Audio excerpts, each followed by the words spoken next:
Let's have a ball. Moments later.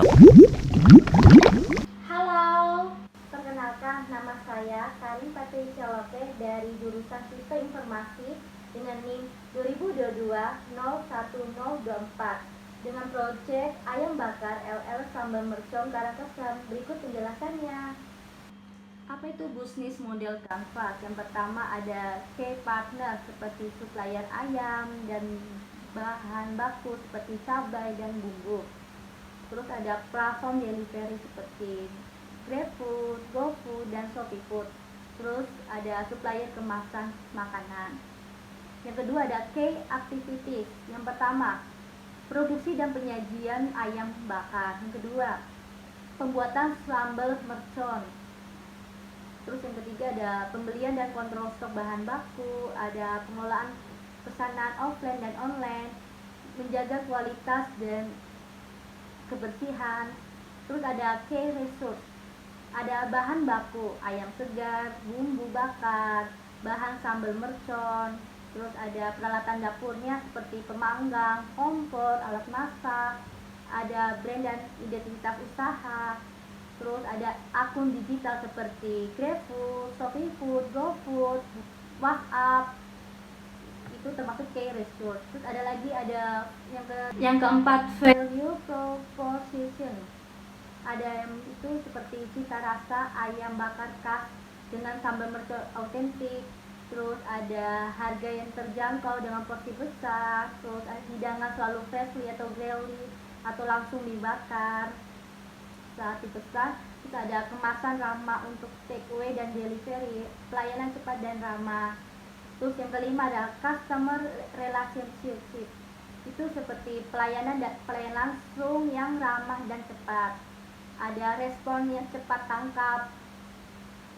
Terus ada pemberian promo melalui aplikasi online. Terus yang keenam ada channel seperti penjualan langsung di warung atau outlet, pemesanan melalui platform digital seperti GoFood, GrabFood, ShopeeFood. Terus ada WhatsApp untuk pemesanan langsung. Terus yang keenam, customer segment. Itu seperti mahasiswa dan pelajar membutuhkan makanan cepat, murah dan pedas. Pekerja atau pegawai kantor yang membutuhkan makanan praktis saat jam istirahat. Keluarga yang memesan paket makanan untuk memakan bersama. Penggunaan aplikasi pesan antar seperti Gojek, GrabFood, ShopeeFood. Pecinta makanan pedas, terutama sambal mercon. Terus yang ketujuh ada cost struktur seperti pembelian bahan baku, sewa tempat dan operasional seperti listrik, gas, sama biaya kemasan serta peralatan dapur. Terus ada lagi revenue stream. Itu seperti penjualan menu utama ayam bakar sambal mercon. Terus penjualan menu tambahan seperti lalapa, minuman, sate, usus atau atis. Terus pendapatan dari pesanan online melalui platform outdoor. Selanjutnya stakeholder mapping. Itu ada dua, yang internal dan eksternal. Yang internal, pemilik usaha, tim produksi dan operasional dapur, pengolahan identitas brand dan akun digital, tim pengendalian kualitas atau quality control. Itu termasuk di bagian internal. Kalau yang di eksternal ada pelanggan atau online dan offline, pemasok bahan baku, mitra pembayaran digital seperti OVO, GoPay, Dana, dan lain-lain, pemilik dan manajemen usaha. Identifikasi stakeholder mapping itu ada tiga. Yang pertama, stakeholder primer, stakeholder pendukung, stakeholder kunci. Penjelasan stakeholder primer, yang pertama ada pemilik usaha, pelanggan maupun online dan offline, driver GoFood, GrabFood, ShopeeFood, terus supplier ayam dan bumbu. Kalau stakeholder pendukung, peran utamanya yang pertama itu ada platform pesan antar seperti GoFood, GrabFood, ShopeeFood, sama penyedia kemasan makanan yang aman untuk delivery, memberi rekomendasi ke teman atau orang lain tentang sekitar lokasi usaha. Stakeholder kunci, Peran utama pemilik usaha pasti ya, platform GoFood, GrabFood, dan ShopeeFood pelanggan utama. Selanjutnya ada customer journey map. Itu ada 5: hours, consideration, process, retention, sama advocacy. Terus ada 4 stage-nya, ada touch point. Yang touch point itu rekomendasi teman, melihat menu digital di aplikasi GoFood, GrabFood, ShopeeFood. Terus kalau bagian consideration itu halaman menu aplikasi delivery, ulasan Google Maps, dan platform delivery. Process itu ada aplikasi delivery seperti GoFood, GrabFood, ShopeeFood, WhatsApp, terus sama e-wallet atau QRIS.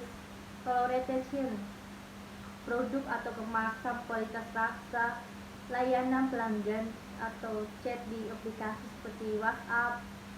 Advocacy, kolom ulasan di aplikasi delivery, Google review, itu termasuk di touch points.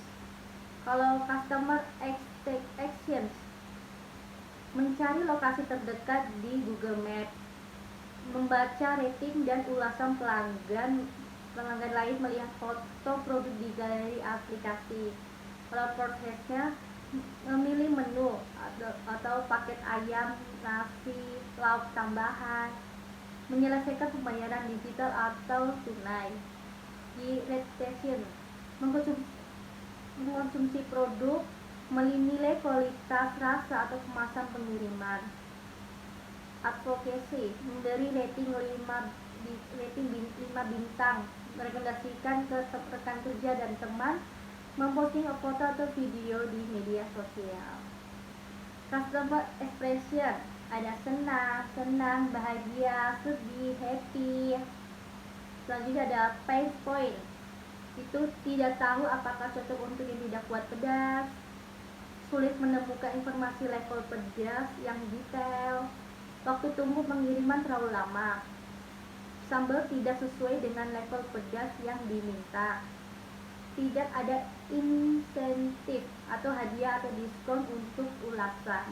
Yang terbaik yang kasih bintang 5. Selanjutnya ada opportunity atau target ke area kantor atau kampus, targetnya.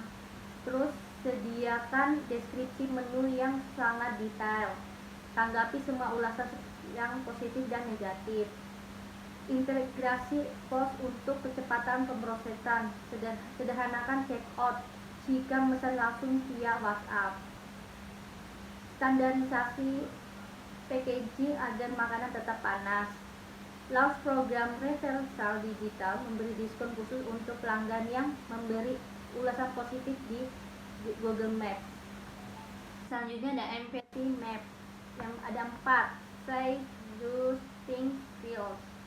Kalau yang say, what do they say out loud, itu maksudnya apa yang mereka katakan. Contohnya seperti, kalau makanannya pedas dan enak, pasti aku rekomendasikan ke teman-teman, atau aku lebih suka pesan lewat aplikasi supaya cepat. Itu bagian say, apa yang mereka katakan. Kalau do, apa yang mereka lakukan. Contohnya seperti selalu melihat review sebelum memesan, sering memesan makanan lewat aplikasi karena kesibukan, membagikan foto makanan di Instagram atau TikTok. Things, apa yang mereka pikirkan. Yang mereka pikirkan seperti contohnya, apakah sambalnya benar-benar pedas dan sesuai selera aku, atau aku ini makanan yang bersih dan konsisten rasanya. Kalau feels, apa yang mereka rasakan. Contohnya senang ketika menemukan makanan pedas yang enak, kecewa kalau sambalnya tidak sesuai level pedas yang diinginkan, cemas jika waktu pengiriman terlalu lama. Itu bagian feels, apa yang mereka rasakan. Kesimpulannya, dengan empathy map ini membantu kita melihat pelanggan tidak hanya sebagai pembeli, tetapi sebagai manusia dengan kebutuhan, kebiasaan, dan perasaan. Dengan memahami keempat aspek ini, say, think, do, feels, kita bisa merancang layanan yang lebih tepat, mulai dari rasa produk, kemasan, komunikasi hingga strategi pemasaran. Selanjutnya user persona. Aku ambil contoh Diana Pratiwi. Personalitinya ekspresif, adventurous, sociable, sama digital savvy. Terus mengenai Diana Pratiwi itu, kalau makanannya pedas dan enak pasti langsung aku rekomendasikan ke teman-teman. Locationnya itu dia tinggalnya di Jalan Jenderal Sudirman, Purwokerto. Education-nya, pendidikannya S1 Ilmu Komunikasi di Universitas Jenderal Sudirman atau UNSUD. Income-nya itu 2 juta sampai 3 juta per bulan. Itu sudah gabungan uang saku dan kerja part-time-nya dia, uang kerjanya. Ada di Face. Yang pertama ada smartphone, laptop untuk kuliah dan pekerjaan part-time. Brand values, keaslian, kebersihan, konsistensi rasa, harga yang terjangkau. Platformnya TikTok, dia aktif nonton konten kuliner. Instagram story, sering share makanan dan tempat makan. GoFood dan GrabFood untuk pemesanan rutin. Digital behavior, sering memesan makanan via aplikasi karena kesibukan kuliah dan kerja. Melihat review terlebih dahulu sebelum membeli. Sangat suka makanan pedas dan menu viral. Goalsnya mencari makanan pedas dan terjangkau, menemukan menu yang cocok untuk direkomendasikan ke teman. Pain points-nya itu ada rasa kadang tidak konsisten di beberapa tempat kuliner. Diana Pratiwi itu sebagai mahasiswa dan part-time barista. Dia umur 22. Kesimpulan dari keseluruhan itu berdasarkan hasil penyusunan bisnis model canvas, stakeholder mapping, customer journey map, serta user persona, dapat disimpulkan bahwa ayam bakar LS Sambal Mercon Karangklesem merupakan bisnis kuliner UMKM yang memiliki nilai jual kuat pada cita rasa khas sambal mercon yang pedas, harga terjangkau, dan kemudahan pemesanan melalui platform digital.